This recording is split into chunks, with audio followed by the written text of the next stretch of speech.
प्रणाम मंत्रा माँ। बस बस बस। खुश रहो पुत्री, सुखी रहो। जो प्रणाम करते हैं उन्हें आशीष दिया जाता है, और हमें आपसे केवल एक ही आशीष चाहिए माँ, कि हम अपने केकई माता के आशीष से वंचित न रहें।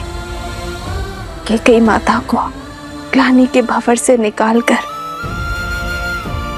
हमारे सामने ले आइए माता।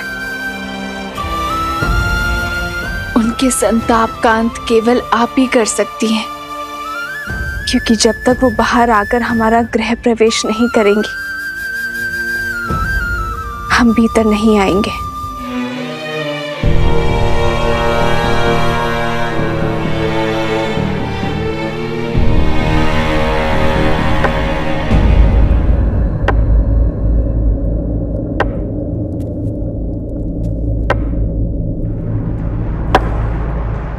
रुक जाओ।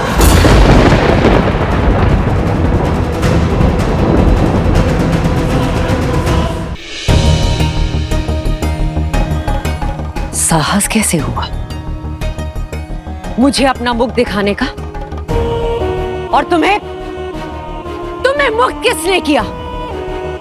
मेरी मति भ्रष्ट कर मुझसे इतना बड़ा अपराध कराकर अयोध्या का शीश झुकाकर तुम मेरे समक्ष शीश उठाकर खड़ी कैसे हो? कैसे खड़ी हूं? ये प्रश्न तब नहीं पूछा जब तुम्हारे बचपन से अपना घर, अपना परिवार, अपना संसार छोड़कर दिन रात केवल तुम्हें संभालने के लिए खड़ी हुई थी। कितनी अभागन हूं मैं, जिसे अपनी संतान की भांति पाला, वही मुझे अपराधन मांगती है, जिसे प्रेम की छांव में रखना चाहा। उसी के क्रोध का पात्र हूं मैं। कैकेयी, क्या भूल थी मेरी? ना मैं अयोध्या की पुत्री, ना बहू। कैकेयी से आई, किंतु तुम्हारी भांति अयोध्या की ना बन पाई। यही भूल थी ना मेरी। अपने राष्ट्र का प्रभाव, उसका मान बढ़ाना चाहा, उसकी शक्ति बढ़ानी चाहिए। यही थी मेरी भूल। ये सब केवल तुम्हारे लिए किया कैकेयी, केवल कैकेयी राज के लिए किया। परंतु इस राष्ट्र प्रेम का परिणाम क्या मिला? 14 वर्ष का कारावास। भरत को गए हुए कुछ क्षण भी नहीं हुए थे कि महाराज ने राम को युवराज घोषित कर दिया। ऐसा कुछ करो कि महाराज स्वयं तुम्हारे पास आए। अयोध्या के सिंहासन पर अब राम नहीं, भरत बैठेगा। भरत बैठेगा। राम के लिए 14 वर्ष का वनवास। कुछ नहीं सुनना है मुझे, कुछ नहीं सुनना है। चली जाओ यहां से। हाँ कैकेयी, चली जाऊंगी अयोध्या से, किंतु एक चिंता साथ लेकर जाऊंगी कि मेरी पुत्री कैकेयी का क्या होगा।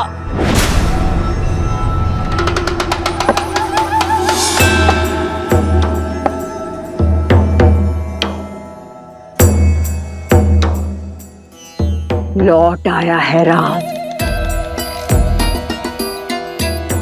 अब देखना कैसे उसके क्रोध की बेड़ियां तुम्हारी स्वतंत्रता को जकड़ती हैं। कुछ भी करके राम को रोक लो कैकेयी, अन्यथा तुम और तुम्हारा भरत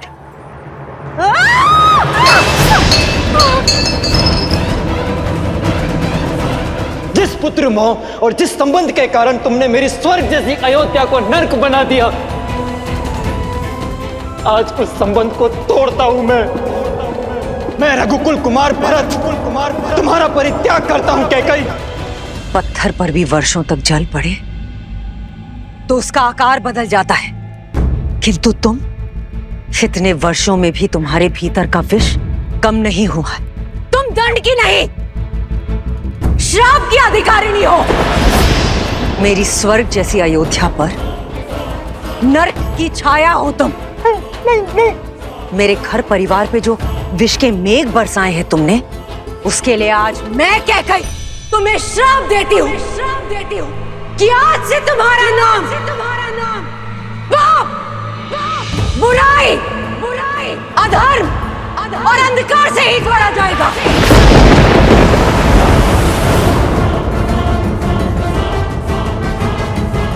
सुख की सूचक तुम कभी नहीं बन पाओगे,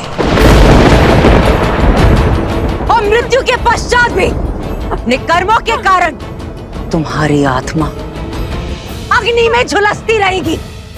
श्राप है मेरा तुम्हें, सदैव झुलसती रहेगी।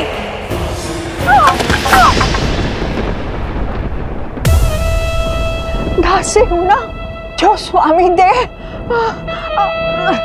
सर माथे पर। जाते जाते भी कैकई केवल तुम्हारे हित के बारे में सोचूंगी। तुम्हारा लाभ ही मेरे जीवन का उद्देश्य है। मेरी बात समझो, राम के स्वागत के लिए मत जाना, क्योंकि अगर तुम उसकी आरती नहीं उतारोगी तो वो अयोध्या में प्रवेश नहीं करेगा। उसे राजा मत बनने दो कैकई, क्योंकि यदि वो सिंहासन पर बैठा तो तुम्हारा अंत निश्चित है। केवल तुम ही हो जो राम के उज्जवल भविष्य को अंधकार में डाल सकती हो। केवल तुम ही उसे अयोध्या का नरेश बनने से रोक सकती हो कैकई। मत जाना, मत जाना।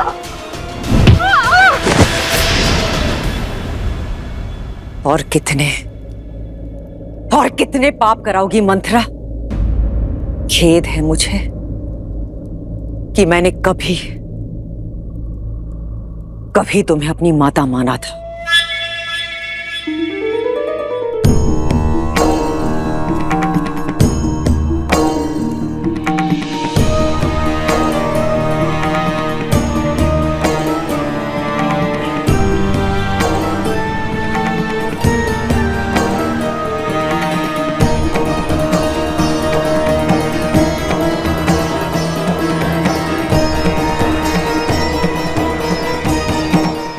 कटुवाणी ने कुछ तो शुभ कार्य किया। तुम्हारे मन को मैं समझती हूँ कैकई। इस पाप की कोठरी में मेरे दुष्ट भाव ने तुम्हें डाला था, किंतु मैं जानती थी कि मेरे कटु वचन ही तुम्हें इससे बाहर निकालेंगे। कैकई की दृष्टि में दोषी बनकर मैंने राम काज पूर्ण कर दिया। हे प्रभु, क्षमा तो दे चुके हो, अब दया दृष्टि दीजिए प्रभु। अपने चरणों में शरण दीजिए प्रभु, अपने चरणों में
भोर की किरण के साथ जीवन का तेज भी लौट आया है।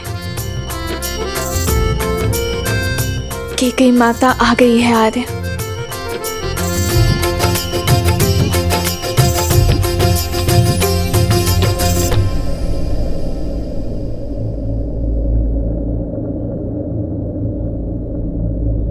माँ,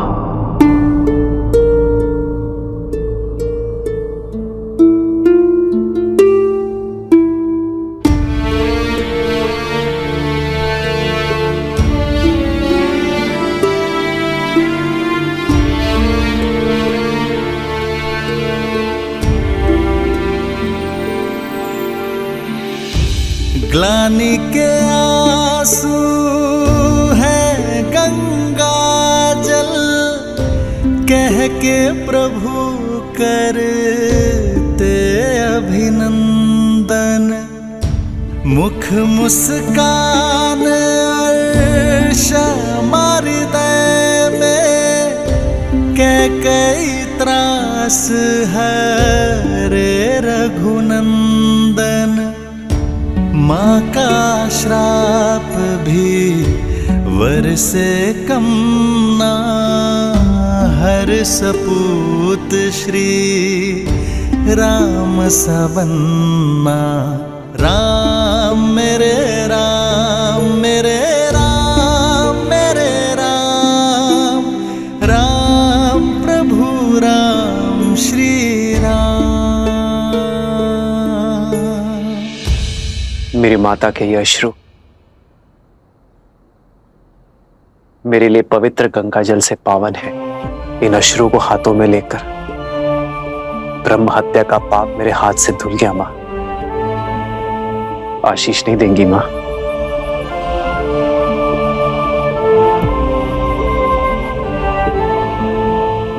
आयुष्मान भव। मंगल भवन अमंगल हारी, द्रवहु सुदशरथ मुख नहीं दिखाना चाहती ना? बिहारी। ठीक है, किंतु अपने पुत्र को चरणों में बिठाकर उसकी बात सुनने की कृपा कीजिए माँ। आइए माँ।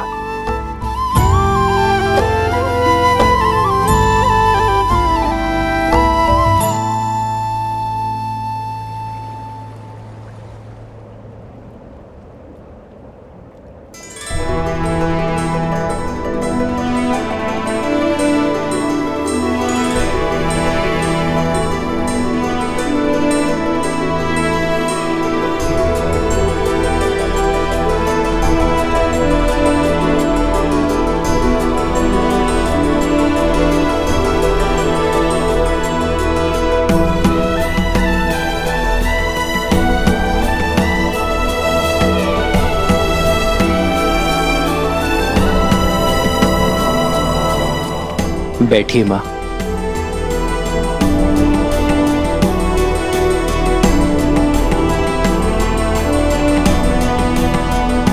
रघुवंशी हैं हम,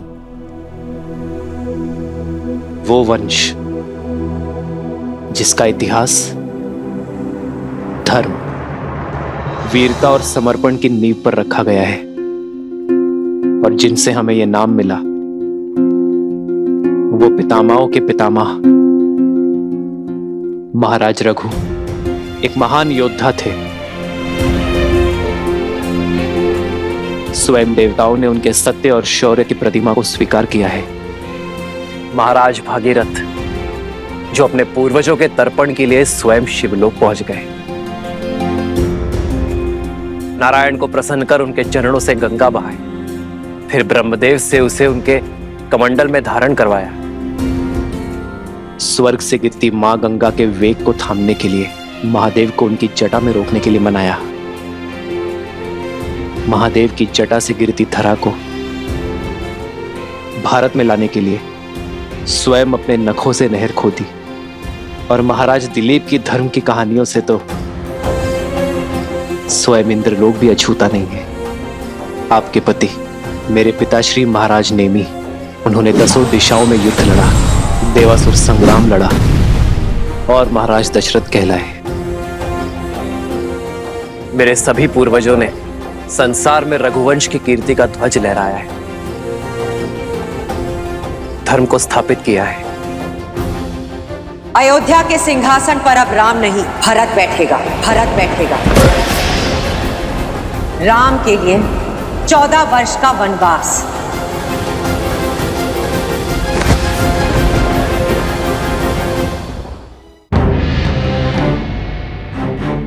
पर सोचिए मां, इतने प्रतापी योद्धाओं में से किसी ने दक्षिण की ओर प्रवास करने की इच्छा नहीं की, किसी ने वहां धर्म का ध्वज नहीं लहराया। वो अवसर मुझे मिला मां, मुझे, और वो अवसर मिला आपके कारण। यदि आप मुझे वन में ना भेजती तो रावण का अंत कैसे होता मां? संसार में मर्यादा और धर्म की स्थापना कैसे होती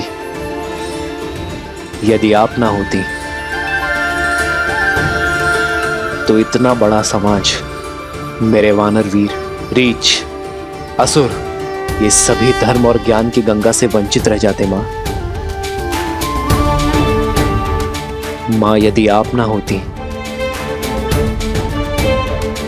तो समस्त दक्षिण आज उत्तम धर्म का सुख नहीं भोग पाता मां। मां, आपका दिया ये वनवास समस्त आर्यवर्त के लिए वरदान बना।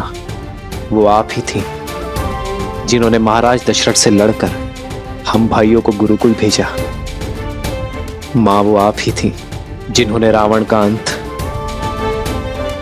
और मर्यादा की स्थापना का आधार रखा। ये जो मेरे मित्र हैं, मेरे सहायक, मेरे वानर वीर, जिन्होंने मेरी रक्षा की, ये केवल मेरा राज्य अभिषेक देखने नहीं आए हैं मां, केवल यहां भोज खाने नहीं आए हैं। ये उस माता के दर्शन करने आए हैं जिन्होंने 14 वर्ष का एकाकीपन काटकर भी अपने पुत्र को समाज और धर्म की रक्षा के लिए भेजा। जिसे आप अपराध समझ रही हैं, वो मेरे वानर वीरों के लिए उद्धार बना। इतना घोर लांछन सहने पर भी आपने संसार में मर्यादा और धर्म की स्थापना में योगदान दिया है मां।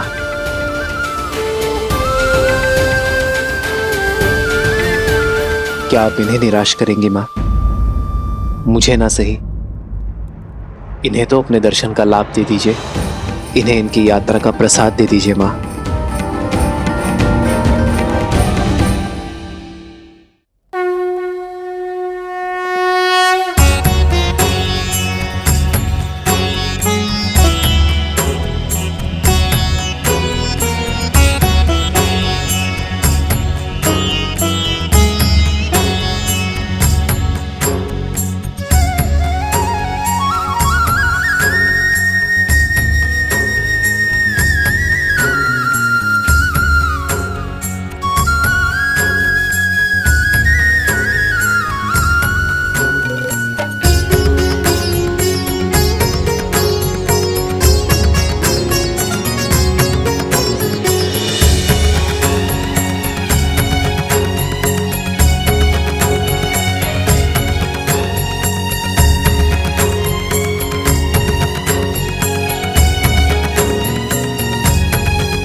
बचपन की भांति इस बार भी मुझे मना ही लिया तुमने।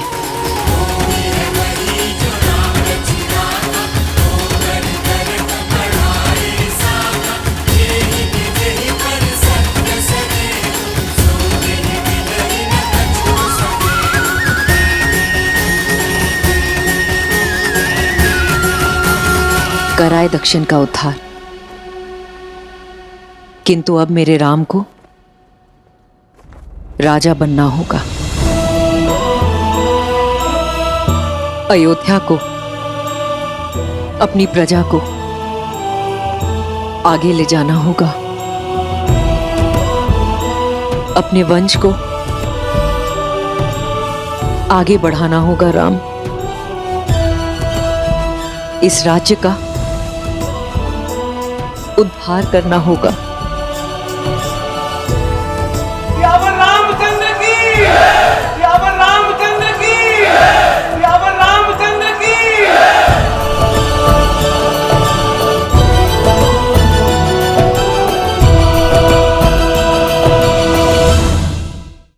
आज अयोध्या के मन से दुख के बादल छट गए और मेरा परिवार पूरा हो गया। राम, सीता, तुम दोनों अंधेरे जीवन में प्रकाश का दीप हो, दुखियारे जीवन में सुख और प्रीत हो।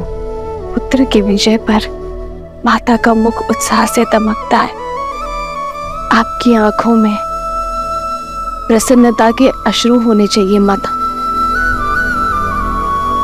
सत्य कहा तुमने सीता। मेरे कारण अयोध्या पर जो कलंक और ग्रहण लगा था, आज अयोध्या उससे मुक्त हुई है। ये अश्रु उसी की खुशी में। नहीं माता, आप ग्रहण नहीं, ईंधन है जिसने आपके प्रकाश को अयोध्या में ही नहीं पूरे संसार में प्रखर किया है।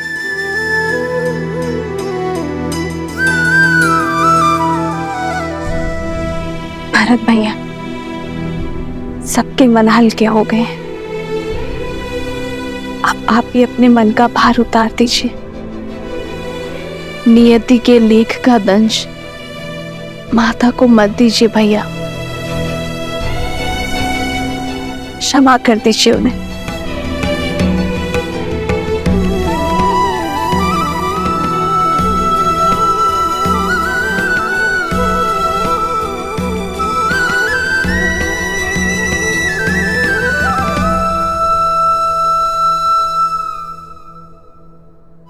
अयोध्या के प्रजाजनों, अयोध्या के कष्ट के मेघ छट चुके हैं। शीघ्र ही रघुकुल के दीपांकर महर्त दशरथ जी के ज्येष्ठ पुत्र श्री रामचंद्र जी का राज्याभिषेक होगा। राज सिंहासन पर विराजमान होने की उत्तम तिथि एवं मुहूर्त शीघ्र घोषित होंगे और आप सब लोग उसमें आमंत्रित होंगे। श्री रामचंद्र जी के राज्याभिषेक की तैयारियों में जुट जाइए। यावर रामचंद्र की, यावर रामचंद्र की। रघुपति रामचंद्र की, रघुपति रामचंद्र की। माता सीता की, माता सीता की।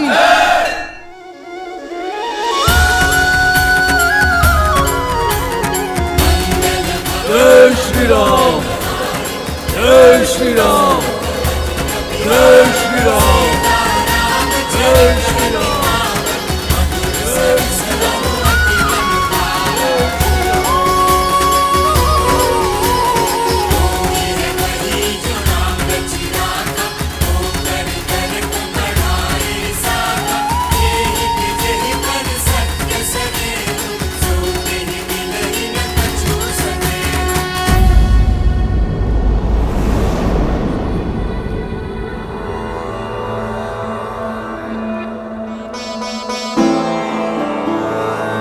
राम,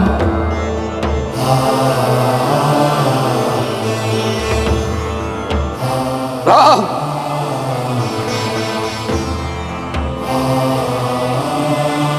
भरत आपके लिए कुछ भेंट लाया पिताश्री।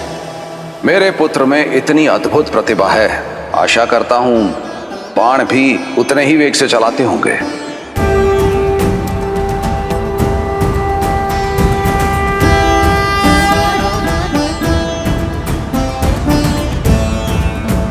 आपका राम लौटा है पिताश्री, अपना दायित्व पूर्ण करके।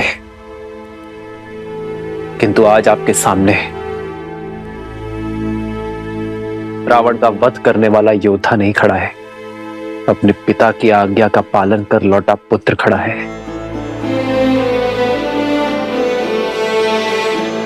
एक बार आपने कहा था कि पिता के आदेश केवल शब्द नहीं होते, वो कुल का आदर्श स्वप्न, यश, प्रतिष्ठा और सम्मान की धुरी होते हैं। आपने सत्य कहा था पिताश्री। इस यात्रा में मैंने जाना कि एक पुत्र पिता की संपत्ति, धनराज्य सब अर्जित कर सकता है, किंतु अमूल्य भेंट, वो विश्वास, वो मूल्य है जिन्हें उसके पूर्वजों ने स्थापित किया और पिता ने प्रमाणित किया। रघुकुल रीत सदा चली आई, प्राण जाए पर वचन न जाए। ओ रघुकुल रीत सदा चली आई, प्राण जाए पर वचन न जाई।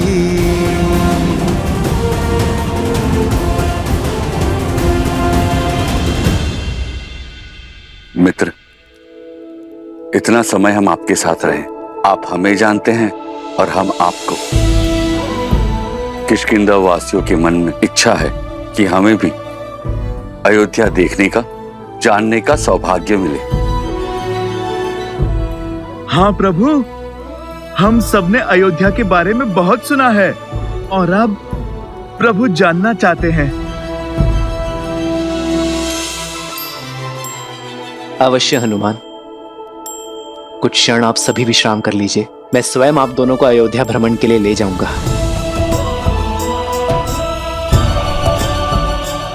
14 वर्ष बीत गए,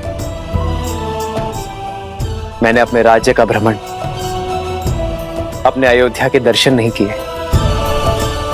महर्षि मुग्दल के स्वागत के साथ अयोध्या भ्रमण भी हो जाएगा। दीदी,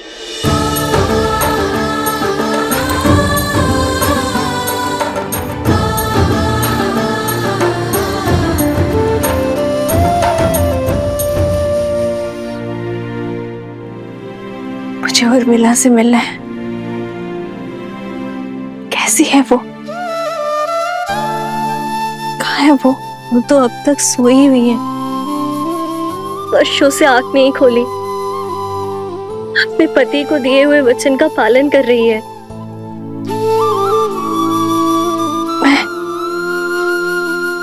मैं देखना चाहती हूँ उसे, अभी इसी क्षण। मुझे ले चलो उसके पास। हाँ। रुक जाओ सीते।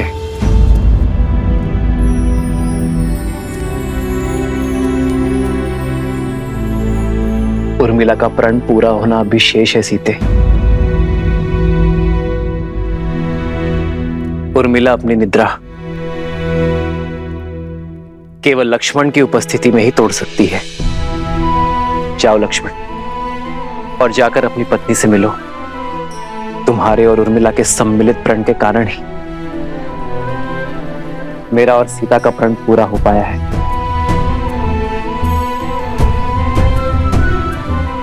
उर्मिला ने महल में रहकर इस घोर निद्रा का दंश भोगा है,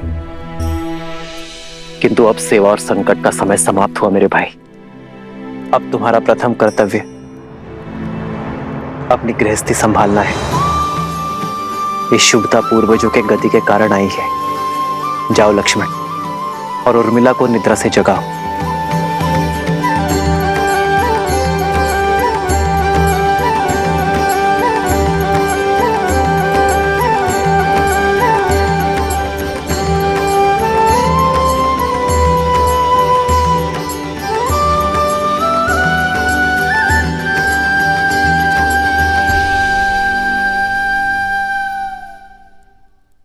चौदह वर्ष तक मैं आपकी नींद लेती रहूंगी, ताकि आप 14 वर्ष तक बिना सोए अपना धर्म निभा सके।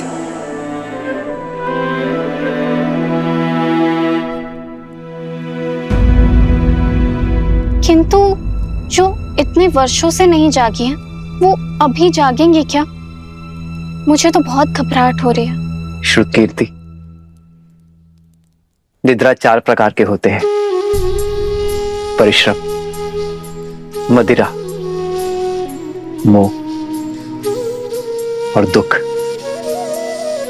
परिश्रम से आई निद्रा सूर्य के प्रकाश से खुलती है। मदिरा से ऐसी निद्रा आती है जो चेतना के जागने से खुलती है। मोह की निद्रा ज्ञान प्राप्ति से खुलती है। और दुख से आई निद्रा मृत्यु का कारण बनती है।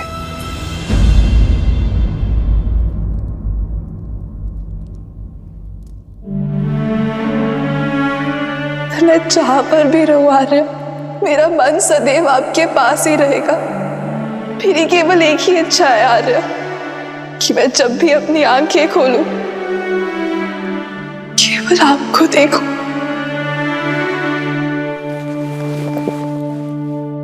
उर्मिला, कैसी अभागन हूं मैं।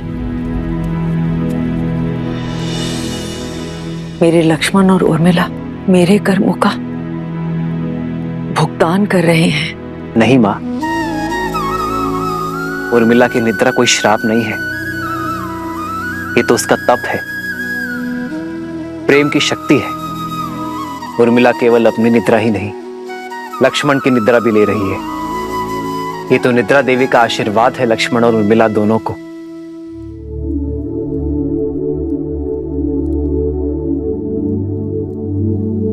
देखिएगा मां, लक्ष्मण के बुलाते ही उर्मिला अपनी निद्रा से जाग जाएगी। उठो उर्मिला, आंखें खोलो, देखो, मैं आया हूं।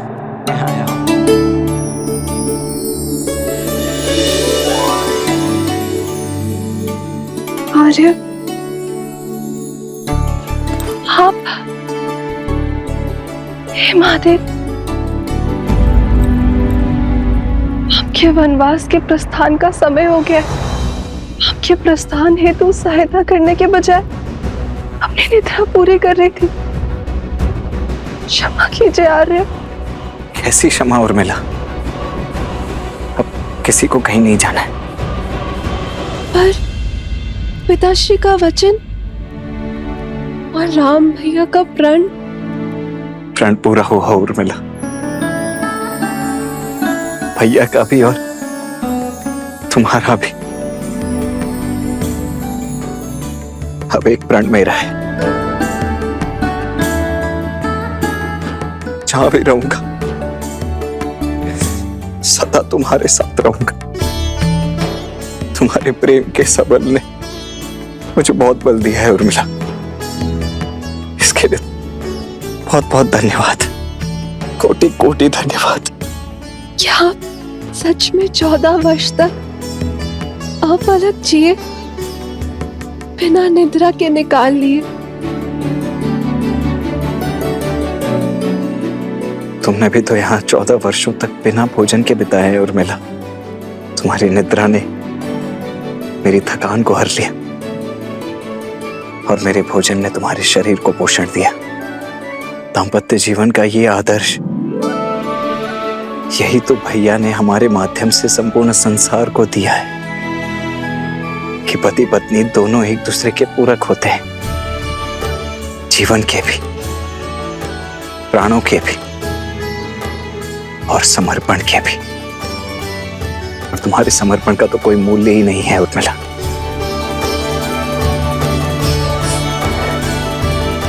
अब चलो, पूरा परिवार, समस्त अयोध्या और विशेषतः भाभी माँ तुमसे मिलने के लिए अत्यंत व्याकुल है। मैं भी आ रही हूँ। आओ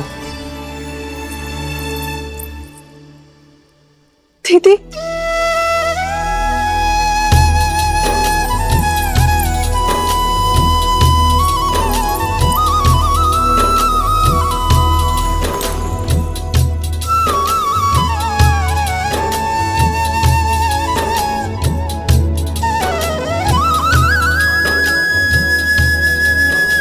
बालपन से लेकर आज तक मेरे हर निर्णय, हर हर कार्य में साथ दिया है तुमने। और आप मेरे और मेरे पति के लिए, इस रघुवंश के लिए लक्ष्मण भैया को हमारे साथ भेजा। एकांत का दंश भी झेल लिया तुमने।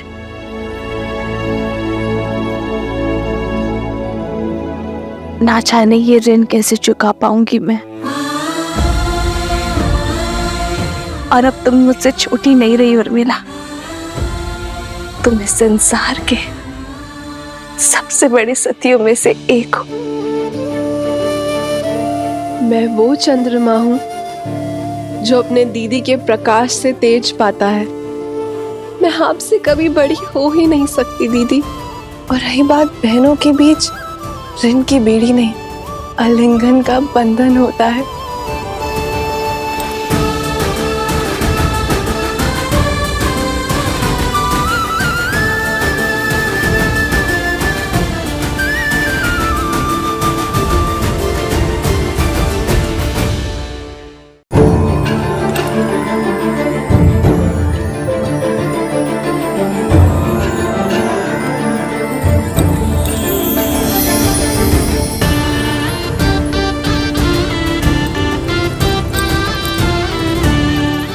बहुत प्यारा लग रहा है। ये कैसा है दीदी? अरे तुम सब यूं ही अब तक बातें कर रही हो। ऋषि मुद्गल के स्वागत की तैयारियां करनी है, वो आते ही होंगे। जी माता, वर्षों बाद बहनों से मिली तो कुछ स्मरण नहीं आया। मैं समझ सकती, जो पीड़ा तुम सबने भोगी है वो मेरे कारण ही तो है। नहीं माता, जितना कष्ट हमने सहा उससे कहीं अधिक आपने सहा, और शारीरिक कष्ट से कहीं अधिक मानसिक कष्ट होता है माता।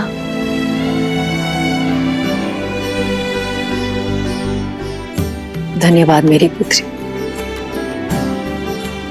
किंतु अब कष्ट के और पीड़ा के दिन समाप्त हुए। प्रसन्नता से ऋषि मुद्गल का स्वागत करते हैं, उनसे उपदेश लेते हैं। जो कष्ट और पीड़ा मेरे पुत्रों ने भोगी, वो मेरे पोतों को ना भोगनी पड़े।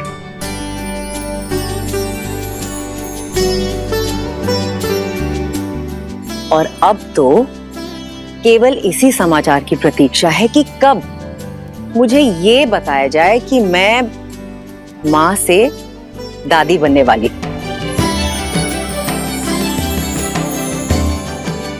अरे तुम सब यूं ही शर्माती रहोगी या चलोगी मेरे साथ? शीघ्र चलो और गुरुजी का आशीर्वाद लो। जी। अयोध्या और श्री राम के जीवन से दुख का हर मेघ छट गया। अब सब शुभ ही होगा। इतनी शीघ्र भूल गए पुत्र? धूप छांव दिन रात की भांति ही, अच्छाई और बुराई भी सदा साथ ही रहते हैं। दीपक की आवश्यकता तो वहीं होती है जहां अंधकार होता है, और लोग जलते हुए दीपक के प्रकाश में उसके नीचे पसरे हुए अंधकार को देखना भूल जाते हैं। जब सामने सब उचित प्रतीत हो रहा होता है, तभी पीछे से बुराई अपने पंख फैला रही होती है। अर्थात दुख की धूप हो या सुख की छांव, सदा सतर्क रहो। हाँ पुत्र, जब भी हम जीवन में कोई शुभ या मंगलमय कार्य करें, तब हमें अतिरिक्त सावधानी और सतर्कता बरतनी चाहिए। सत्य और धर्म की क्षमता पर विश्वास रखते हुए अपने तन मन को और अधिक दृढ़ करना चाहिए। प्रिय गणेश, वो देखो, श्री राम उसी योजना का शंखनाद कर रहे हैं। राम राज्य की स्थापना का आरंभ कर रहे हैं। नर रूप में नारायण को प्रत्येक समस्या का सामना करना होगा, हर कठिनाई का हल खोजना होगा, राम राज्य की स्थापना करनी होगी। ऋषिवर, मैं जानता हूं आप सबके मन में क्या चल रहा है, किंतु जो होना है वो अवश्य होगा। 2 दिन बाद शुभ मुहूर्त है और ये राज्याभिषेक के लिए सबसे शुभ है।